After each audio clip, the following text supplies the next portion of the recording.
Next up, we have the always defensive, always shy Big Mom. She would only take live for the longest time. Lately, she's been taking frozen, but not right now.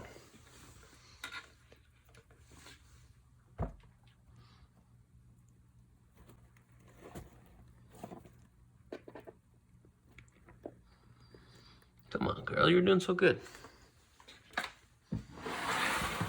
Okay, scratch that. We'll give it to her husband, Harry Belafonte.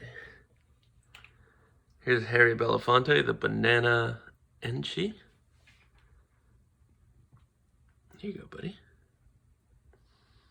You want the goods? Here's another guy that wouldn't take frozen thawed for the longest time. He only, ooh, I always jump. He only wanted live, but now I've got him switched over. Taking pre-killed frozen thawed mice from the pet store, so that's awesome. That's what you want. Enjoy, bud.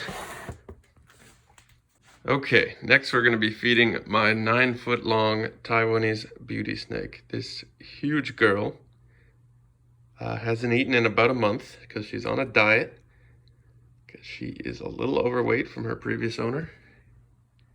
But let's see how she does. The other hot gossip is I came across a guy who had gotten rid of his pet snakes, and he was getting rid of some feeders, and he had the biggest rats I've ever dealt with, personally. Pretty gnarly. Let's see if she likes it.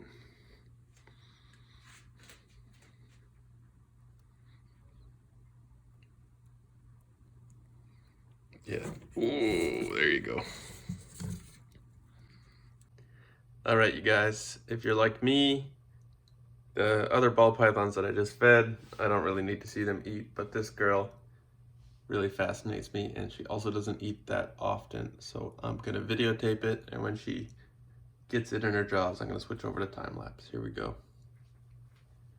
She's also very alert, and she's reacting to every movement that I make, and also the beeping of the camera. So that's not good, but it is what it is, and she should go back to her food shortly. You can see she's clutching onto it there.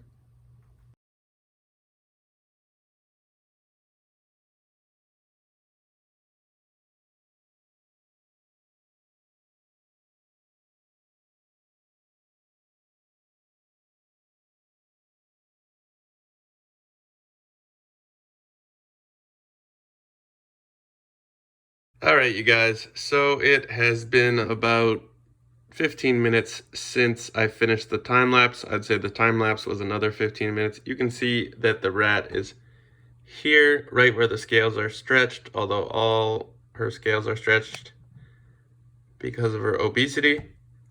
But yeah, golden rule is feed your snake a rodent that is as thick or slightly thicker than the thickest part of the snake's body. And so we certainly hit the mark here.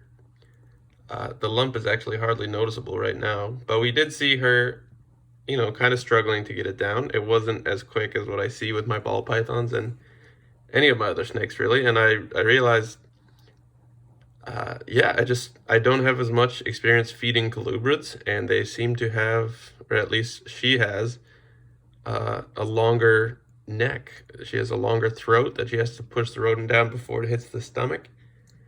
And she's also got a narrower head and narrower jaws than, you know, most pythons or boas do. But the rule of feeding an item as thick or slightly thicker than the thickest part of the body still seems to apply, because she got it down no problem in the end, and she's happy as a clam now. She's going to curl up in her admittedly gigantic hidey hole here, and we probably won't see her for quite a few days. But good for her, you know, and we'll give her another one maybe a little more than a month from now, because we are still trying to get her to lose weight, and that was a very big prey item.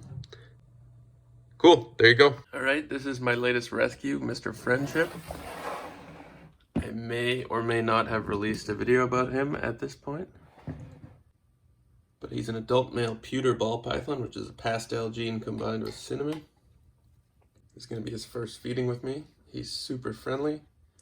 He's got some mouth rot, but I have a feeling it's not gonna stop him from eating this mouse. Ooh, that is a strong response. Oh, what the hell? Let's do a time lapse.